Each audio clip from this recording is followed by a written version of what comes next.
guys, and welcome back to Couch Critics. Hi guys, today we're reviewing a movie called All of Us Strangers, and the synopsis about the movie, it's about a screenwriter who's played by Andrew Scott. Andrew Scott.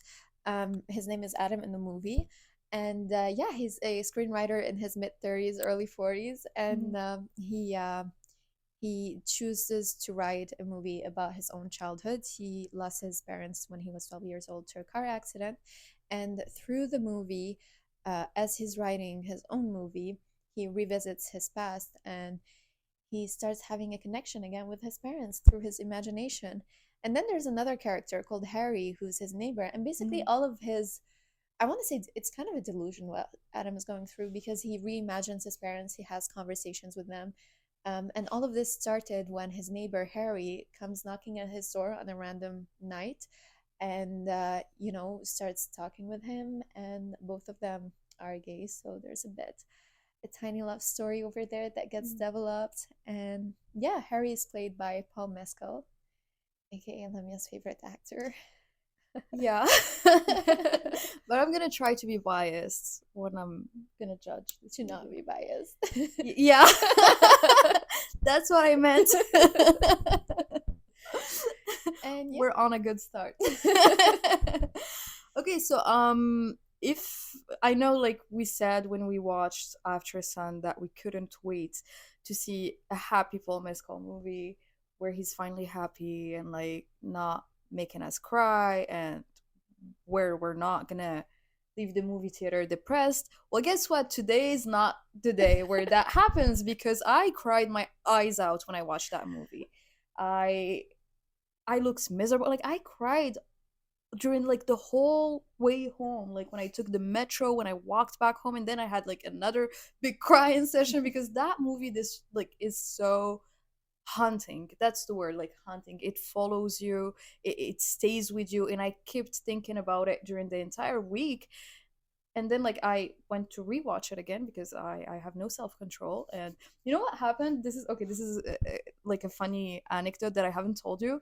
When I went to watch it, there was like a special screening of Bohemian Rhapsody, which is another Okay. one of my favorite movies.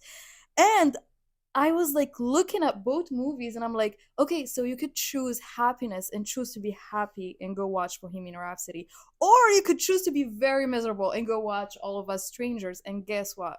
She chose to be miserable. Yeah, I was like the only way for me to be happy tonight is to be miserable. Yeah. That's very controversial, but I totally agree with it. Yeah, like I have some self-reflection to do, obviously. But yeah, did you have any expectations before watching the movie? Did you know what it was about? Did you watch the trailer? Yeah, I watched the trailer Mhm. and I did read the synopsis on Google. Okay. But here's my anecdote. So Lemia watched After Sun twice before me watching it, and the third time she went to watch it with me, and she kept telling me about how this movie made her cry and how it was a really sad movie. And looking back, After Sun is a very sad movie, and I would have cried had I known what kind of sad it was. But going into the movie, I thought there was going to be an accident. Mhm. I really thought there was going to be something shocking in the movie. And while watching it, I kept waiting for something to happen so that, I start crying all of a sudden. But this didn't happen. And I barely cried. I cried a little. I think I Mhm. had to use my acting skills just You so that I felt don't. like pressure to Yeah, I cry felt pressured to as I cry. was crying next to her, like sobbing, ugly sobbing, nose was running. Yeah. So when Lemia told me that she watched All of Us Strangers and it made her cry, And I I even was like, sent you a picture that I'm gonna try to insert as a her proof. eyes were swollen, guys. Anyway.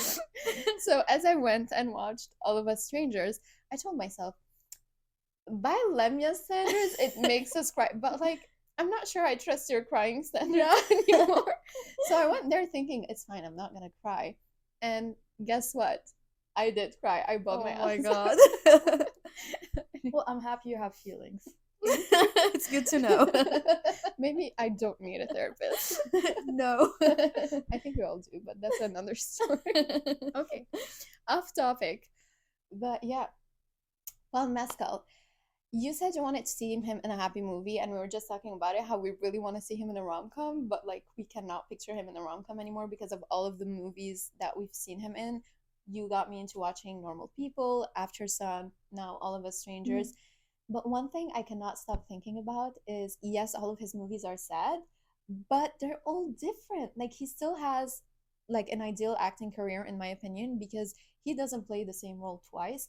Of course, they both have the same vibe. After at the end of the day, it's the same Yeah. person Hmm. portraying these characters, but we saw him as a father, we saw him as a high school kid, and now we saw him as just like an outcast, someone Yeah. who's very who doesn't really have any purpose. I mean, Hmm. we knew who Adam was, but who was Harry besides someone who just parties and that's all we know about him. And it's crazy how Hmm. every time he does a good job at everything he's doing. Definitely.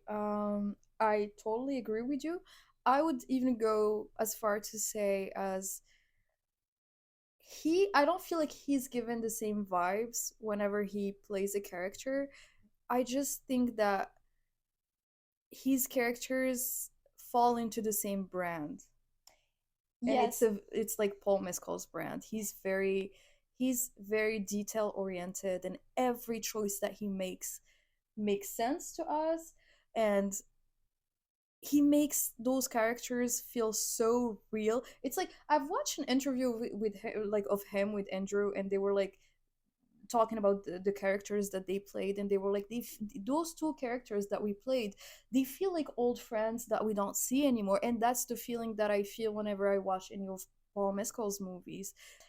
It doesn't feel like watching characters on screen, it feels like connecting to people who could be your friends, like, yeah. that's good acting. That Hmm. when you can tell that they're acting, that's when they're doing their job right.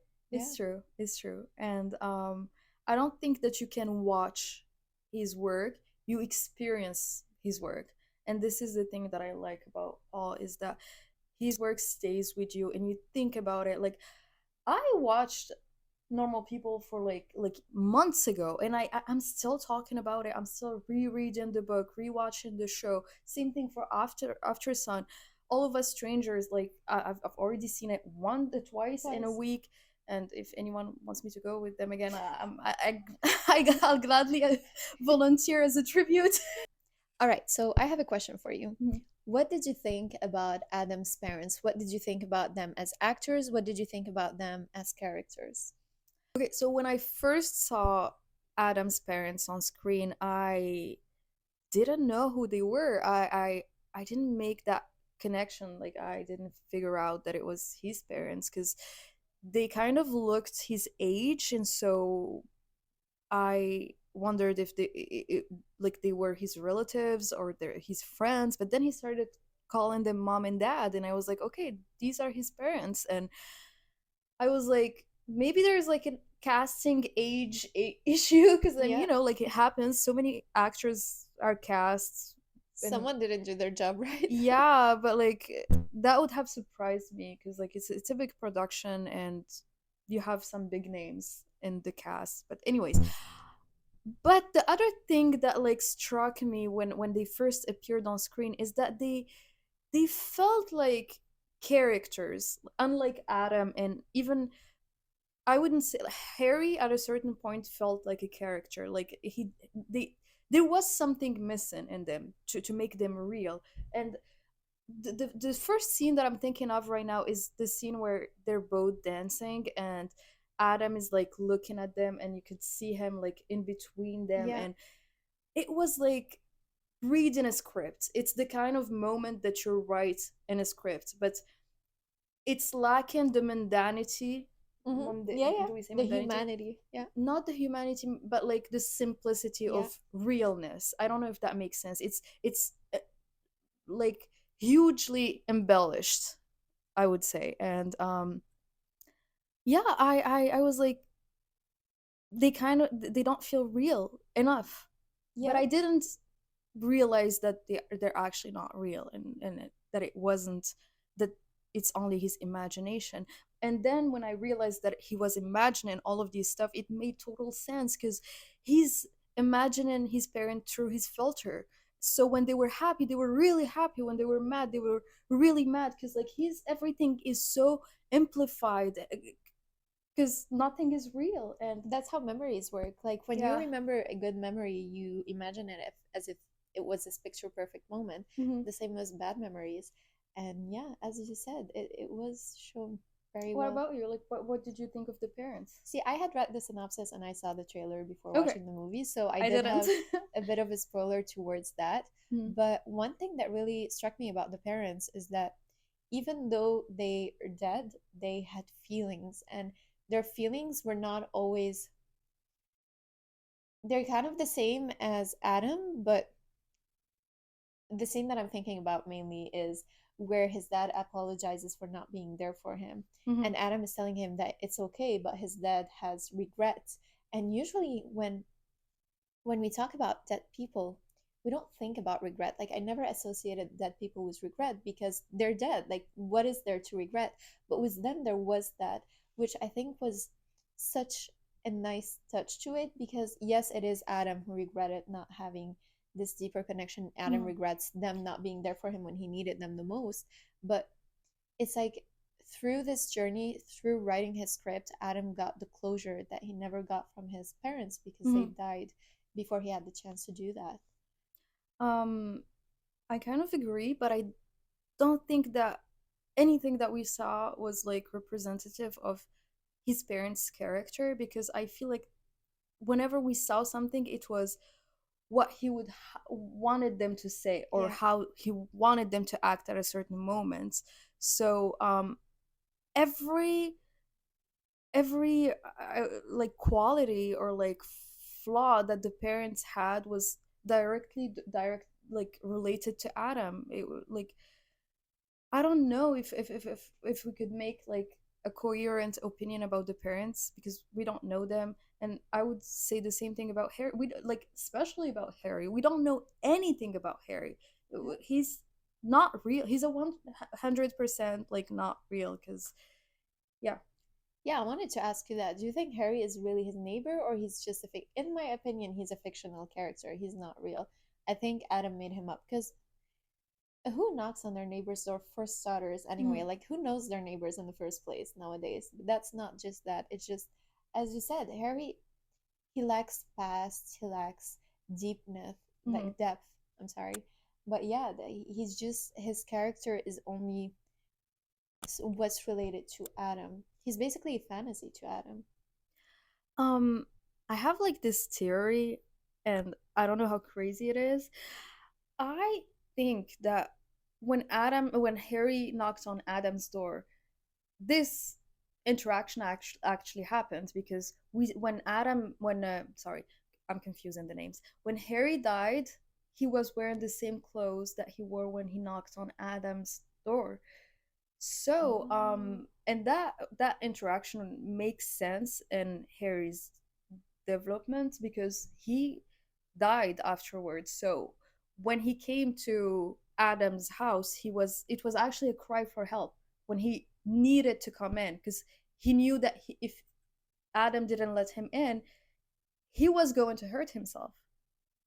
I think I now that you say it, I'm having a lot of clicks because when Harry died and Adam visited him, there was like an ugly smell, Mm, which means that Harry was dead for a long yeah. time. So maybe Adam had his questions about him, Mm, but he didn't dare to find out until a really long time, and by then it was way too late because even then when mm, Harry died he asked, how come nobody came, how come nobody saw me? But in the timeline of the movie, um Harry and Adam, like Adam found out that Harry is dead on almost like the next day after mm, seeing him. But in the actual life, like he has been dead for a long time, mm. so maybe there's that too. How do you feel about Adam living in those parallel realities, and imagining all of these scenarios to the point where he didn't know what was real and what wasn't? Do you think that goes to show somewhat of insanity, or do you think that is a normal reaction to grief and to death? Do you think it's healthy? Do you think it's not? Do you I have think that many I have theory. another Yeah. one last question? Do you think that he was truly convinced of what he was seeing, or he was aware that what he was imagining and like seeing wasn't real? I think he was aware that it wasn't real, Mm-hmm. but I have many theories about Adam because that's the beauty of writing and making movies and just like talking about, past and grief. You get closure from just writing about something. And for Adam, it was his therapy. Writing his script was his therapy. I'm just surprised it took him this long to talk about it because his parents, as you said, died when he was 12, but then in this movie, he was around 40. So that's one thing. So in my opinion, he was aware that he was imagining stuff, but I have another theory, and maybe that's going too far. But after watching so many thrillers these past few months, Mm-hmm. I just am doubting everything nowadays. But my theory is that Adam's parents are still alive, and he just wants to write something new, and he wants like to create something. So he kind of drew from his personal experience and wrote this movie as if his parents has passed away. So he created this parallel universe of his parents passing away, and he tried to be in the body of an orphan kid who didn't have parents just to be able to write this movie. And I I tried love to that. I don't know, it's just a theory, but I tried to make some research about the writer, and I was trying to see if like did the writer lose his parents as well, Mm-hmm. because I was trying to make it make sense. I wanted to understand where this story comes from. Mm-hmm. And Lemia, this movie is called, it's based on the novel Okay. Strangers. It's a Japanese novel that was written in 1987-ish, and then it was made, turned into a movie the year after that, but it was turned into a horror movie in Japan. So it was completely different. In this movie, All of Us Strangers is classified as fiction romance, Okay. but it was a zombie movie in Japan back in the 80s. So just like how it's That is switched and it's so so different. interesting. Yeah, Yeah. but that's my theory about Adam. What about you? What do you think about Adam? Like, do you think he knew, he didn't know? What's your conspiracy? I think that just because something is imaginary doesn't mean that it doesn't matter. And like, just let's take for example, when you're reading a really good book and you don't want it to end, and you get so attached to like the characters to the point where you kind of feel their presence with you, and like you kind of feel supported by those characters, and you know that none of them are real, they don't exist. So I think that, especially that we know that Adam is a Writer. writer, I feel like he's constantly living in this fake reality, and that at a certain point he just decided to let himself like completely jump into it and stay in that fake reality, because the real reality was too much to bear. Yeah. It was too lonely, too hurtful, and he couldn't live his life. His own life didn't wasn't a good fit for him. So just imagining those conversation, and imagining what they could have been, and he tried his best to be as objective as he could. He didn't like I'm thinking about the scene with the mom when he tells her that he's gay and she's mad. He didn't like imagine a reaction that would have suited like Yeah, his time. his time, and like he tried to be as objective as he could, and he tried to get the answer that he would have liked to hear from his parents when they were alive. And that's healthy. If that could give him closure, I feel like it's healthier than like, I don't know, like doing Therapy. some harmful things. But Oh. again, that's his kind of therapy. It is. But again, isn't he like taking this a little bit too far when he tries to like imagine all of this fake relationship with Harry? um yeah, but also at the same time it just goes to show how lonely it is, and this is like the most heartbreaking and like the most haunting thing about this movie, and this is why I said that I cried so much, is because when you realize that all of this is fake, and that all of what we're seeing is the product of his own imagination. Like it's a shock to us because you're like, we're witnessing a human being suffers to the point of not being able to Cope with co reality. yeah, cope with reality. um it's really hard for me to talk about this movie because I'm still like processing Yeah. it, because it's truly like we're watching the true definition of loneliness and where it could lead someone, and how harmful, and I wouldn't say harmful, but how isolating it could be. And yeah, I think regardless of whether Adam was an orphan or not, this movie really puts into perspective individualism mhm, nowadays, because whether Harry is a real character or not, Harry's story definitely happened to a lot of people, and there's a lot of people who kill themselves because they have nobody, and people don't find out about them passing away until very late in life. Not late in life, but like mhm, later. And I feel like this movie really puts into perspective the importance of having communities and yeah, having friends and having support. people and support. Exactly. So I think that's beautiful, because maybe not everybody can relate to Adam in terms of him being an orphan, but Mhm. we can definitely relate to the individualism happening right now. It's true. And also, it makes sense that this is like kind of this movie is inspired from like a horror book, Yeah. kind of. And to me, what we saw in this movie was truly horrific. It was hurtful for us to watch someone suffer to this extent, because yeah, to me it should be labeled under horror. Yeah, It's just scary in a different way. Yeah. it's scary in like the most human way. Yeah. And I feel like this is when, to me, this is the definition of a good movie, is when you take like a very basic concept and you try to turn it into something great. Like we literally have 4 or 5 actors in this movie. Yeah. They used like a small Three sets. There three was Harry's sets.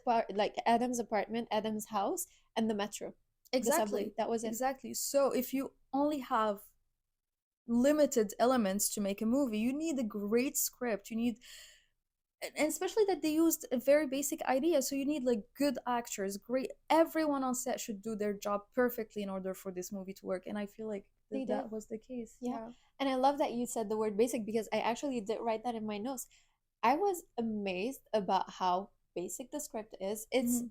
It's a normal story. It's like normal people. No, it's different, but it's a normal story, but I feel like it's one of those stories that's so human, so basic, Mhm. that needs to be written. Like, yes, it's again a basic script, but it hadn't been done before, and it needed to be done.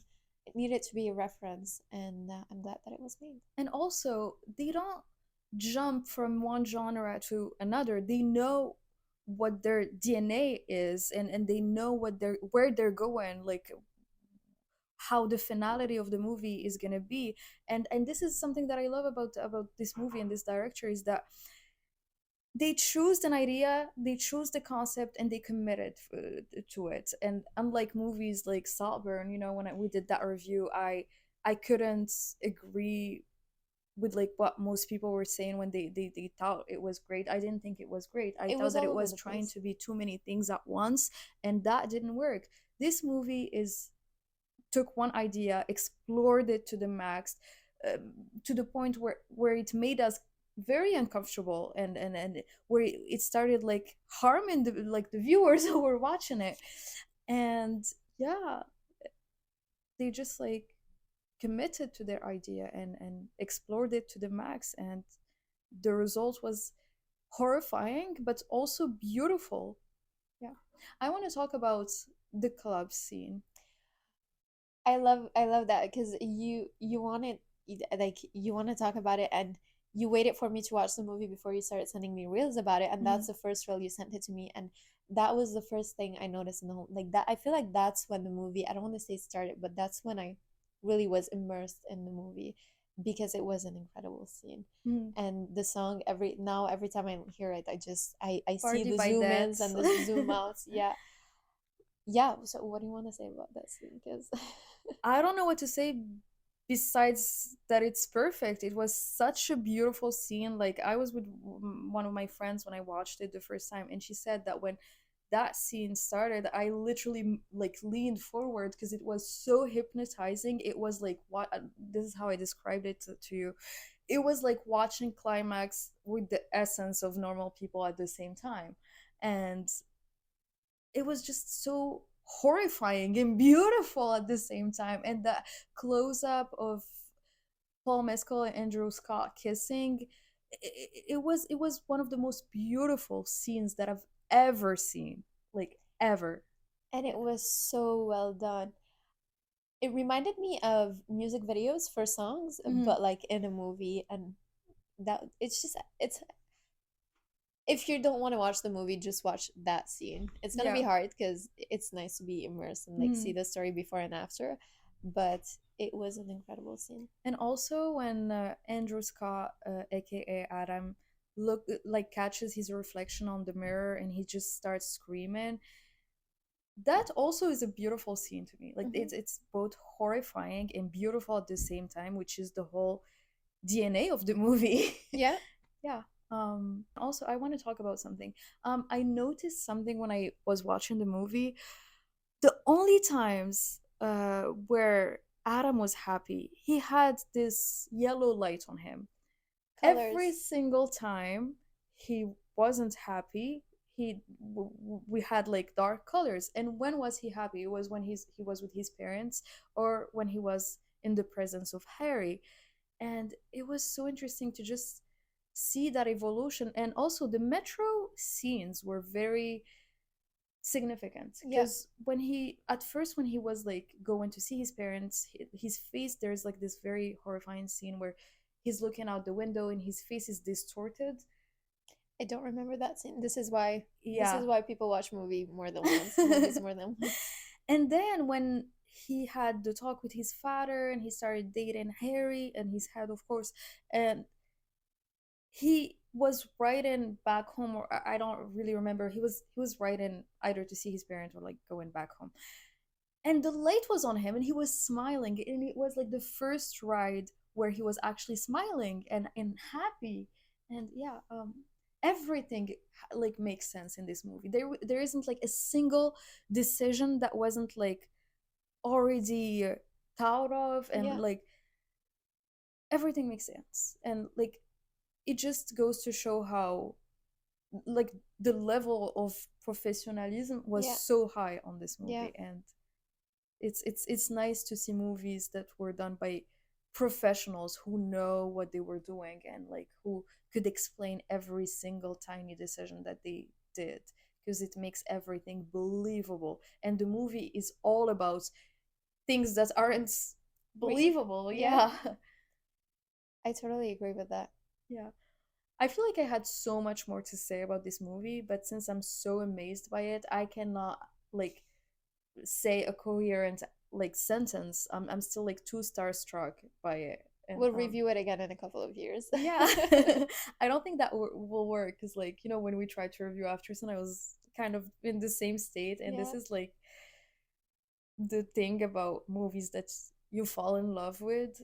But how many times can you say you watched a movie and you've got out of the movie theater and you've really felt like your life has changed? This, at least to me, it doesn't happen often. Hmm.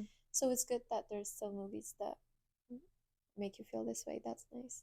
What do you think is the silver lining of this movie? So I don't know if it counts as a silver lining, but I would just say closure. I feel like this movie Hmm. was just about closure. It was about making peace with the past and trying to just understand the past better. And yeah, what about you? Okay, not a lot of people will maybe agree with me, but I feel like the silver lining of this movie is that those imaginary worlds that live in your head are equally as important as the real world, or even more important. I like that. I agree with it. I do agree. I don't know about other Hmm. people, but no, I totally agree with it. Because at the end of the day, what's okay, this is gonna go very deep, but what's reality? I mean, Exactly. and also like our reality starts with our head, like starts with our thoughts. The things we're doing right now, no matter how small, it's things that we thought of before. It's an accumulation of habits, of decisions. Hmm. So yeah, you never know. I mean, there's certain things that will only be in the imaginary, like bringing the dead back to life. But yeah, no, I agree with you. Also, do you feel like a lot of people are gonna enjoy this movie?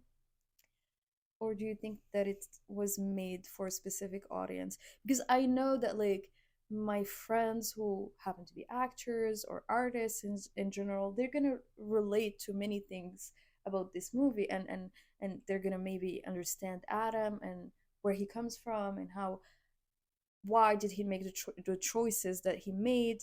But I'm like, I don't know, like if you're a realist and if you're very facts oriented, um I don't know how you would portray these kind of behaviors. I mean, I'm thinking about this and I'm thinking about all of Paul Mescal's other movies. I don't think they're made for everybody. I really don't think they're made for everybody. Because at the end of the day, you gotta think why people watch movies. Some people Hmm. watch it for entertainment, some people It's watch it true. for an escape. So, no, I don't think it's made for everyone. No, but I Hmm. think it's worth a try for everybody. And I would describe this movie as an indie movie, and it feels like nowadays movies are being more focused on the characters than they're being focused on stories, and I really like that. But some people, I don't know, I I don't think it's, but I don't think there's ever going to be one movie that's made for everybody Hmm. in the first place. But yeah, I'm pretty sure that all the actors and cinephiles are going to trip all over it. Yeah. Yeah, I think that if this movie doesn't make you mad or sad. happy or sad, or if you leave this movie feeling nothing, you should really question the humanity in you, because life is not factual. Life is very, there's a huge gray area in life, and to be able to understand humans means that you should lean into them because I agree with that, and I think that this movie will definitely widen why then. the specter of empathy towards Yeah. other people. Hmm. Yeah, yeah, I agree. Like if you know someone who's feeling lonely or a little bit depressed and you want to try to understand them better, I'm not saying that watching this movie will turn you into someone who like knows everything, but Hmm. it will definitely give you more of an empathetic um just spark to yeah, to life, I guess. Do you want to talk about when he was hugging his dad and he turned into a 5-year-old kid? If you want. I don't Yeah. know. I don't know what we can say about it. I just noticed it and I love that. I Okay, feel like uh you feel like what? I feel like Adam turned into a kid whenever he was with his parents, and that scene with his dad was him trying to act as an adult but failing at it again and just turning into his 12-year-old self. Yeah. And yeah, that scene was a key element in his closure. Yeah. I love that scene because, as we were just saying right now, I think this movie is not for everybody and mainly actors will understand it. But Hmm. from the acting classes that I've taken, I'm pretty sure you had the same exercise at some point. There's this one exercise where they tell us, like, hug someone and think of it as if it's your 5-year-old Yeah. self, as if you're hugging your 5-year-old self. So it really comes back to show the essence of this movie and Hmm. how really character oriented it is. I also found it very funny, the scene where he was wearing his kid's PJs and he slept with his parents, like in between his parents, Hmm. and it was a 4-year-old kid sleeping in his parents' bed, and I just thought it was like a fun twist, a fun comic twist to a very sad movie. But then when I don't know, like I like to imagine the scene without the elements that weren't real. If you like remove all the characters that did not exist, you'll just find I mean not Andrew, Adam talking to himself, hugging himself, and that's so heartbreaking because again we're watching like lowest level of loneliness take place in front of us, and it's horrifying to watch, and you can't do anything because you want to know how the movie ends. And yeah, he does get his closure, but is it really real closure? Is it like, Is it enough? is it enough, or it's not even real, like Yeah. it's always comes back to that. Yeah, it's real enough for him, but none of it is real at the same time. So yeah, we're still processing. That's very sad. Like the more you talk about it, the sadder I get. Even though I bawled my eyes out, I feel like I if I watch it know, again, I'm gonna cry so much. just like the restaurant scene, him alone and like trying to have this big conversation with his parent, and trying to truly imagine what they would have said, like objectively as he could, and us as an audience being forced to witness their death again, and Yeah. like that it comes up to that, we watch them die again with him, and he had to live that moment again, and that was horrifying. Like, and this is why I say this should be labeled as horror. Like, we should stop imagining horror as these bloody movies with slashers And and blood, yeah. killers, and like, this is horror at its most human form. And yeah. I think the saddest part about the restaurant scene is, in my opinion, he did order 3 coffees Yeah, and he was sitting alone, and that's just sad. we're really gonna make people watch this movie. This movie is horrifying. Go watch it. It's great. It's the best movie ever, but it's the saddest as well. No, it's truly beautiful. It's honestly truly Yeah. beautiful. Not convincing. Beautiful would isn't the word I would use. Beautifully horrifying. Pick pick a more controversial description. Yeah. Okay, it's better than Saltburn. Okay, fair enough. It's more meaningful, I would say. It's Yeah. definitely more meaningful. Oh my god, yeah.